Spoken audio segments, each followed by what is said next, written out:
Monday's North Shore Drive looks at the new coaching hire and departures from the Steelers and what it says for Mike Tomlin's coaching staff moving forward.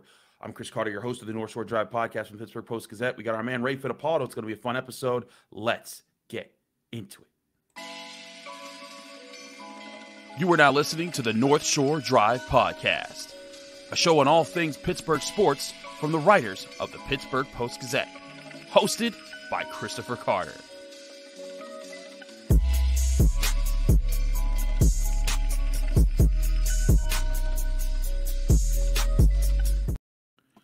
Hello and welcome to the North Shore Drive podcast. I'm your host, Chris Carter, bringing you our Monday, Wednesday, and Friday show from the Pittsburgh Post-Gazette. As always, we cover everything Pittsburgh sports, and if you want to check out all of our content from the Pittsburgh Post-Gazette, subscribe to this YouTube channel where you're watching this right now. Like this video if you enjoy it, and you can also get all of our shows. We don't just do this show. We do Pitt Mailbag, we do draft shows, we do Penguin shows, Pirate shows. All things Pittsburgh sports will be covered here on this channel. But today we're talking specifically Steelers because we do have a new coaching hire. Aaron Curry, a defensive assistant, unspecified defensive assistant from the Seattle Seahawks, is now coming to coach at the Pittsburgh Steelers. Aaron Curry, a former 4th overall pick back in the late 2000s. In 2009, he was the 4th overall pick for the Seattle Seahawks. Didn't last too long in the NFL, played from 2019 to 2009 to 2013. Coached at Charlotte in college for a few years, worked his way up to the Seahawks as kind of just a general assistant, and has now been signed to the Steelers as a 36-year-old position coach for the outside linebackers, reportedly. Ray, you wrote about this for the Pittsburgh Post-Gazette, and I think everyone's kind of looking around like, okay, that's different. But I think that's what's really interesting about this is that the Steelers, in your time covering them and my time watching them and covering them, they've been known to make older hires, more established guys, and go for guys that have a history in the league. Aaron Curry's the antithesis of that. Is this a sign to you that maybe things are going to be a little bit different here very soon for Mike Tomlin and how they do things here? Yeah, I mean, Chris, it's interesting when you look at it. Look at all the older coaches who have cycled out over the last couple of years. Most recently, John Mitchell retired at the end of last week. And last year, longtime defensive coordinator Keith Butler stepped away from his duties. So, in some ways, the Steelers have always liked to have, I hate to say older, but established assistant coaches on their coaching staff under Mike Tomlin. But if you also look at Aaron Curry, there's something that he actually fits the Mike Tomlin mold. He's a former player, and he's a former NFL player. So if you look, at his staff, Carl Dunbar was a player. I think he was a late round pick of the Steelers. Terrell Austin, obviously, fabulous career at Pitt. Mm-hmm. Jerry Olszewski, the inside linebackers coach, long tenured NFL career. So in that way, it's a typical Steelers hire. It's just that the only little bit unusual about this hire is his first position coaching job in the NFL as a 36-year-old is with the Steelers. You mentioned his time with the Seahawks, kind of just a general defensive assistant, didn't really have a position. If you go back to his days at Charlotte, he coached defensive line for a little bit. So obviously he was an edge rusher. I think it's natural to think that he's going to work with the edge rushers with the Steelers. But certainly noteworthy that the Steelers coaching staff is getting younger. Yeah, and I do think it's going to be interesting to see how that carries along for his career. And I believe he would have been there. He would have been at Charlotte the same years that Larry Ogunjobi and Alex Highsmith were, if I'm correct in looking at my dates here. So I don't think that necessarily plays into a whole lot there, but I do think it's interesting that they're bringing a guy like this in. And I do wonder, a lot of talk's always been made about Tomlin's coaching tree and how it doesn't exist. I think a big reason why it doesn't exist is because it's like Tomlin can't claim too many of the coaches that have been under, like, is Bruce Arians you can't call him a Tomlin guy. Todd Haley's not a Tomlin guy. He was a head coach before he got to the Steelers. And you look at a lot of those hires, they've kind of just been like Mike Munchak was a head coach before he was the Steelers offensive line coach. Right. A lot of the hires have been guys like that. And even Terrell Austin, he wasn't a head coach, but he was a defensive coordinator in other places before he came and did that there. I wonder if this is if this is a changing of the guard that Omar Khan and the Rooneys and Mike Tomlin are looking for, to say like, hey, you know what, like let's try to get newer faces in here, maybe more innovative guys that have come up in learning a lot of the new things that are being passed around in the talks of how football is being won and lost in today's game. Yeah, I mean, listen, Aaron Curry didn't have a great NFL career, but Right. he was a number 4 overall pick. I think he was on some of those Seahawks teams that were just starting to get good, right? Like the 09, 10, 11 Seahawks teams. I think they were just starting to maybe make the playoffs, and then they didn't break through until a couple years later. But he knows what good defenses look like. If he was on the tail end of those the early end of those Legion of Boom teams, he knows what that looks like. Obviously, a couple of down years for the Seahawks before this past season, but they rebounded under Pete Carroll. And I was looking at the stats. I want to say they had 41, 42 sacks this past season. So they got a couple of good edge rushers, and Wasu is one of them. He was a guy who came out of USC. No, excuse me. He came out of USC, I think, a couple of years ago. So I think he had 9.5 sacks last season. So I think it's always good, Chris, to get new faces in that have maybe a new way of looking at things, or maybe just some new ideas. And I think this is good. And listen, they have 2 more openings. We don't know if they're going to fill them. Right. The John Mitchell, his role was more of a front office role, so we'll see what happens there. Blaine Stewart was an assistant receivers coach, so they could add on the offensive side of the ball as well. But yeah, with Aaron Curry coming in, a guy who's done it at the college and the NFL level, and has done it for a pretty good head coach in Pete Carroll, it'll be interesting to see what he brings to the equation. Certainly. I want to talk to you, Ray, more about John Mitchell and the legacy that he left with the Steelers, because I think that it's a little it can go understated for what he did for a lot of great Steelers teams of the past that have been able to win championships, and even the ones that didn't win championships, what he meant to a lot of people in the organization, and how it kind of feeds into what we're talking about with older coaches that have had their ways of thinking, that have kind of established things for the Steelers, that have been pillars for the organization. We'll talk about that in a minute here on the North Shore Drive podcast from the Pittsburgh Post-Gazette. But first, we're going to talk to you guys about our great sponsors at Valley Pool and Spa. It's getting a little chillier out there again, so it's time to go to Valley Pool and Spa and get you a hot tub, a swim spa, or a sauna that you can put right in your home, relax, feel rejuvenated, and get back into the world. Best things that I can suggest is one of their Finleo saunas that's going to melt your stress away. When you come out of it, you'll feel refreshed, like a new person, ready to tackle your day. And the only place to get that in the Pittsburgh area is Valley Pool and Spa. You can go to their website, valleypoolspa.com, and you can find all the savings that you can get on hot tubs, swim spas, and saunas that get installed right in your home. Again, that's valleypoolspa.com, valleypoolspa.com for all your hot tubs, swim spas, and saunas.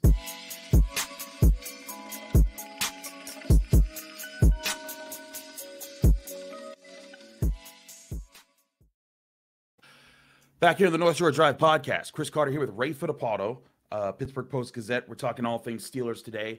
We're talking coaching hires and also coaching departures. We talked about Aaron Curry in the first segment. Let's talk about John Mitchell. Now, anyone who's been around the Steelers knows that John, had a big role in a lot of things. Lately, it was more, like you said at the end of this last segment, more of a front office type of deal. He was sort of helping, keep with the organization there. But Ray, can you enlighten, for those who might not be familiar with who John Mitchell was for the Steelers, what he did for the organization for, 28 years? Yeah, 29 years, Chris. And obviously until the past 5 years, he was their defensive line coach. And, it's funny, I had to go back and sort of refresh my memory when I wrote about that last week, about how long of a career he did have. I mean, everyone, I guess I associated him more with Mike Tomlin, but if you go back to it, he was the defensive line coach back in Super Bowl 30 when they played the Cowboys. Wow. He was coaching guys like Kevin Henry. That's crazy to think.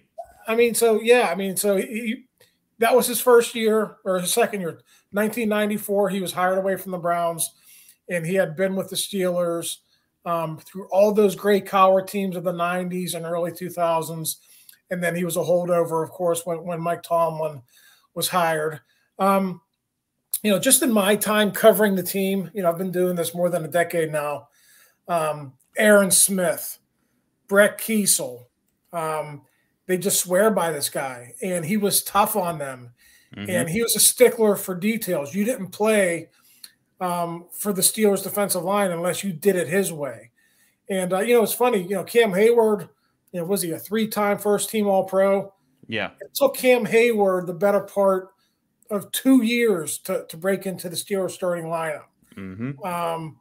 And he had some good players in front of him, right? I mean, it's well documented that Aaron Smith was at the end of his career. Kiesel was still playing. They had Ziggy Hood, so there was kind of a logjam there. But if you look at how great of a player Cam Hayward is now, I think you have to go back to those early days and Mitch teaching him the way he wanted it to be done. So he coached a lot of great players. I think Aaron Smith was one of the more underrated 3-4 defensive ends of his era. He doesn't get the accolades because, he wasn't a guy who got a lot of sacks.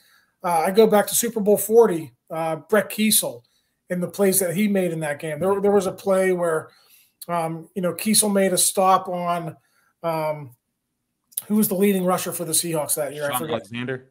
Yeah, Sean Alexander.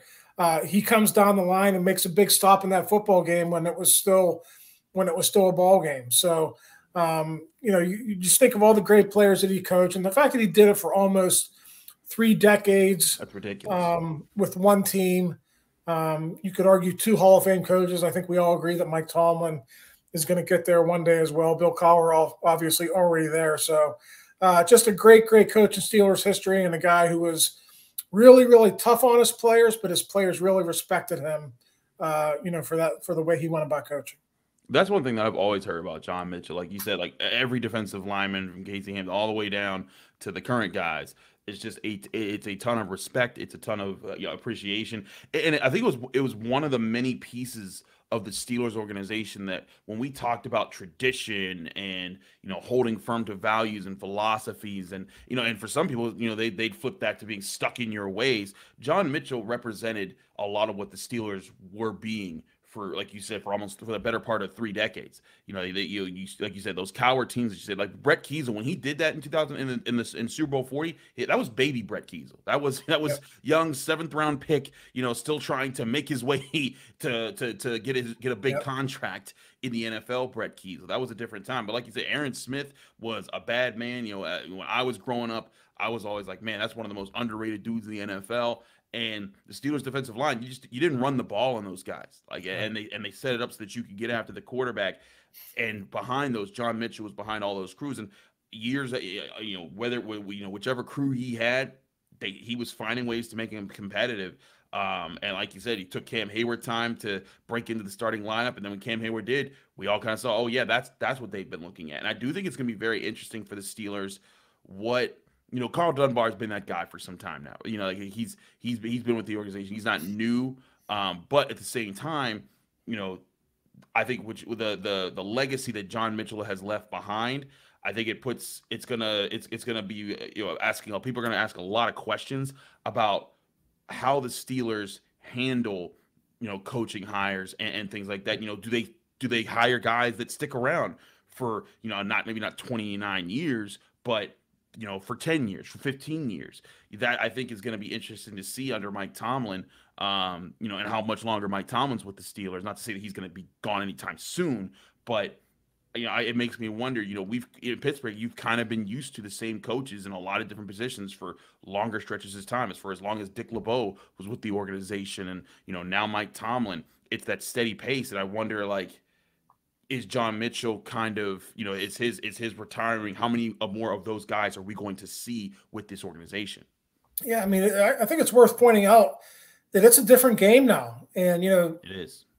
Mitch hasn't been involved for 5 seasons. You talk about how no one ever ran on the Steelers. If you look at the way the Steelers have played defense the last couple of years, it's not that they devalue run defense now. It's just that the NFL is so much different. Yeah, that it can't be the focal point of that 3-4 defense anymore. I mean, it's just that's not the way Mike Tomlin wants to coach anymore. And, Keith Butler, made a point of that late in his tenure. He kind of came out and said, hey, if it was up to me, would still be stopping the run, but other people don't want to do it that way. So you kind of get a look into what it was like with Mitch and Butts for all those years, kind of the way that defense was built, and now what it's kind of morphed into, right? I mean, now it's all about getting after the quarterback. You watch the Steelers play defense. The run defense was better this year, but they don't always have the run fits like they used to. You'll see some guys selling out for pass rush more than they used to. So the game is just different now. I guess that's the point I'm making. And John Mitchell was great in his role for 30 years, but it's a new NFL now, and you have to kind of grow with the time. So I think that's another great point. You have younger people coming into the game, newer people from different franchises. Maybe there's a new twist on maybe the way the Steelers can play defense. But boy, those defensive lines under Mitchell in his prime, they were something to deal with, weren't they? They were certainly. I mean, again, the presence that they had, they were in one of the backbones of the 2000s teams that did so well. I felt that was something, like, as a kid, like, I was just like in awe of. One of the many things that I think some people took for granted. You talked about all the playmakers, but the defensive line, they were a steady force. But your point about changing with the times, I do agree. The Steelers, coaching wise, there needs to be a discussion had about how they've handled coaching staffs. We'll talk about that in a minute here on the North Shore Drive podcast. Don't go anywhere. But first, we got to talk to you guys about Yinzers in the Berg. Yinzers in the Berg, of course, the #1 place that you can go to for all your Pittsburgh sports apparel, accessories, and much, much more. You may not be able to find coaching stuff there, but you'll definitely find every your favorite player that's a Steeler, a Pirate, a Penguin, Pitt player, whoever's Pittsburgh sports, they've got gear for them right there. And you can go to Yinzers in the Berg because they have 2 different stores in the Strip District that you can visit throughout the week. Go there, check out all their merchandise. Or if you can't get to the Strip District, or if you just prefer sitting at home and shopping, you can go to their website, yinzerspgh.com. That's yinzerspgh.com, and you'll see every week they got new merchandise coming in, everything you can get for yourself or for gifts for your friends that are the ultimate Pittsburgh sports fanatics. So get them the gear that will be awesome by going to Yinzers in the Berg, the #1 place for all your Pittsburgh sports apparel, accessories, and much, much more. And remember, check out their website, yinzerspgh.com.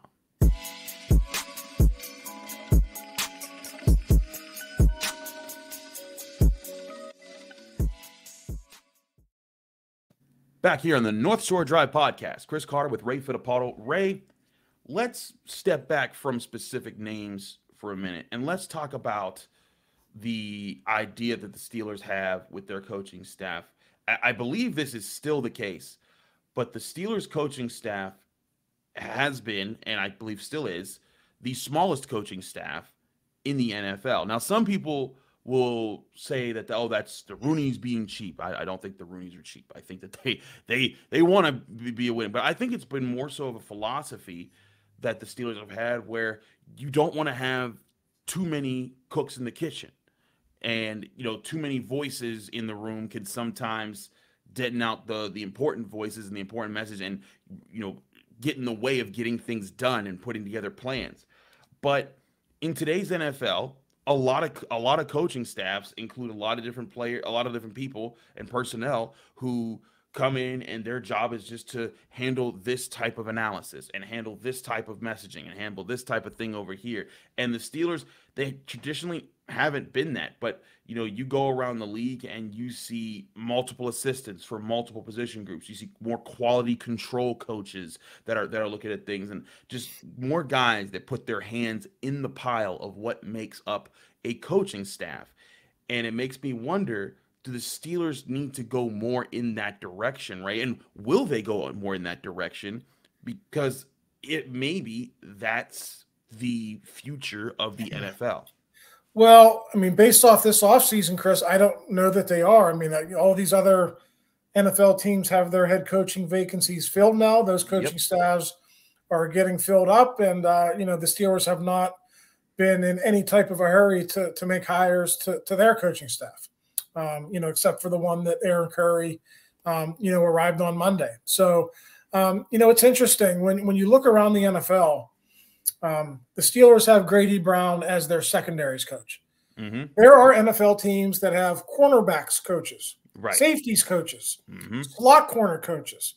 There are teams that have outside receivers coaches, slot receivers coaches. So it's crazy how other teams are so specific in their roles. And listen, all these other teams, I think the 49ers have one of the bigger staffs. I think the Rams for years have had bigger staffs. That's great. Those teams are very successful, but the Steelers for a number of years they've also had success under Mike Tomlin with a minimalist approach to their coaching staffs too. So maybe it does put a lot on guys like Grady Brown.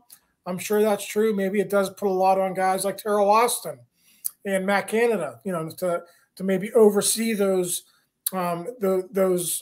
units and without a lot of help. But that's the way the Steelers have done it for years. And just based off this offseason, it doesn't seem like that's going to change anytime soon. Yeah, it does make me wonder. I agree. It doesn't look like it is. To your point, here is the Rams staff under Sean McVay, just the offensive coaches. They have Mike LaFleur as their offensive coordinator, Zach Robinson as their quarterback coach / pass game coordinator. They currently don't have a running backs coach, but I think they're trying to fill that right now. They have a wide receiver coach in Eric Yarber, a tight ends coach in Nick Caley, an offensive line coach in Ryan Wendell, and then this is where it gets crazy. They have an assistant offensive line coach in Zach Cromer, a senior offensive assistant in Greg Olson, an offensive assistant in Nick Jones, another offensive assistant in Jake Peets. Then they have an offensive consultant in Jay Gruden, and then a coaching fellow in Kenneth Black. And that's just, again, on the offensive side of the ball. Right. I just named 2 offensive assistants under all the position coaches on top of a consultant and then a senior offensive assistant. And it just makes me look at that, and I think, like, man, it doesn't mean that that's the right way to go, but it's a different way to go. And it makes me wonder, is it wrong for the Steelers to not go in that direction? Because, one thing that, you and I talked about, especially when he departed, Brian Flores was an extra hand in the pile, and he was a huge help to them. And a lot of players credit him for helping, especially with the run defense, from them going to dead last year to ninth in the NFL this year. Is this a philosophical, there we go, almost butchered that word, philosophical, is this a philosophical mistake on the part of the Steelers in 2023 version of the NFL? Yeah, listen, I mean, I'm not going to call it a mistake, but I do realize that the Steelers, I don't want to say they're alone, but there are more teams in the NFL who have large coaching staffs than teams that have coaching staffs the size of the Steelers. So they're kind of out there on their own island. They're content with that. They don't feel any kind of pressure to change. So, I mean, that's where they are. If the Steelers continue to struggle, if this streak without a playoff win continues on, then I think people will squawk about it a little bit more. I mean, if you listen to talk radio now in the city, people squawk about that. They're unhappy with the Steelers. Not only retaining Matt Canada, that's the main talking point now, but people are always talking about the size of the staff and whether it's good enough, whether it's big enough. So I think that's going to continue to be a talking point. But there's also that other side of the equation, right? I mean, the Steelers haven't had a losing season since 2000 and whatever. It's back to about 2003 under Bill Cowher. Mike Tomlin brought them back this year with that coaching staff. So you look at the Rams. The Rams win a Super Bowl, then they 5 wins this year? I mean, I don't want to break it down like it's that simple that, but I'm just here to tell you that the Steelers are not in any hurry to change, I don't think. And based off their long-term success under Mike Tomlin, I can't really get all that upset about it either. And I feel you. Like, I'm not so sure that that's the thing that makes the Steelers better. I think that Brian Flores is a heck of a coach, and they were able to add him, and it worked. But it doesn't mean that just doing that with anybody is going to produce results like that every year. I broached this conversation simply because it's the offseason. We're looking for things to talk about. But looking at this new coaching hire and John Mitchell going out, I'm like, man, let's take a step back and look at how the Steelers handle their coaching hires. You've been around and you've been covering it for years, and I'm sitting here wondering, like, man, like this way of thinking, is this something that's ever going to change with the Steelers? Not that it needs to, but Right. the Steelers at one point, I remember, and this was me being a kid and just being enamored with following sports coverage. But at one point, the Steelers were like the last team in the NFL to consistently run a 3-4 defense. Everyone was using 4-3 and four-man fronts to get after the quarterback. And when the Steelers started succeeding with it, then the Ravens started to use it more. And then it kind of flipped where more teams were using the 3-4. And, I remember, there was talk about Bill Cowher being stuck in his ways and not changing out of that for a time, and saying, no, this is going to work. And then it became their staple that they still use in some of their defenses today. Granted, 3-4s and 4-3s today aren't as big with the passing NFL that we know. But it makes me wonder if their way of thinking, the Steelers have kind of been steadfast with their ways for years and still been successful. It makes me think if they keep their coaching staff this way, and then all of a sudden they break that playoff drought, they become competitive, maybe in the next 4 or 5 years they get a chance at a Super Bowl. Will that question go away and be like, yeah, that's not that's other people's answers, but that doesn't have to be the Pittsburgh Steelers' answers to adapting to today's NFL? Well, you could look at it with, there was this movement, I think well over a decade now, with the analytics and how a lot of NFL teams embrace that. And, the Steelers under Kevin Colbert, they had an analytics department, but it was kind of small. It was, depending on the year, 1, 2, maybe 3 people. And that's another thing. We'll see if that changes with Omar Khan and Andy Weidel and Sheldon White now in charge of the personnel. We'll see if they embrace that like many other teams in the NFL do, or we'll see if it's going to be status quo, with the way they've been doing it for years. I will tell you this. If Mike Tomlin is enamored of analytics, I don't see it. There was that time when they were really, really good on offense, Chris, like the 14, 15 teams.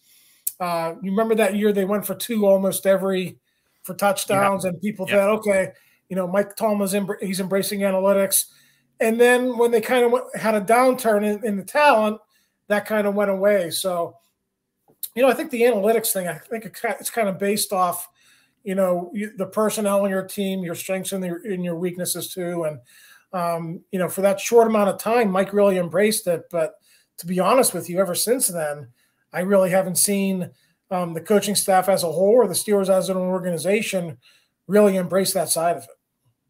I think that's a good point to end it on, because we'll see how things move forward with the Steelers. But I'm sure that this point will come up, win or lose, in future games for the Steelers. But we'll have a lot more draft talk, free agency talk. Those things are coming. The combine is coming on the Pittsburgh Steelers. Ray Fittipaldo, Jerry Dulac, Brian Batko will all be on it there. That you can find their coverage only at Post-Gazette.com. We have other things Pittsburgh sports going on right now. Penguins, Pitt, everything's going on with them. You're going to see our Pitt mailbag show, myself with Noah Hiles, tomorrow. So stay tuned for all the content coming from the Pittsburgh Post-Gazette right here on our YouTube channel or on our podcast platforms that you can find anywhere that you listen to podcasts. Again, I'm your host, Chris Carter. Thank you to Ray for joining us. Thank you to our listeners and viewers for checking us out every day. We appreciate you. Check out our work at the Pittsburgh Post-Gazette or at Post-Gazette.com. We'll be back Wednesday with another episode of the North Shore Drive Podcast. Thanks for tuning in to another episode of the North Shore Drive Podcast of the Pittsburgh Post-Gazette.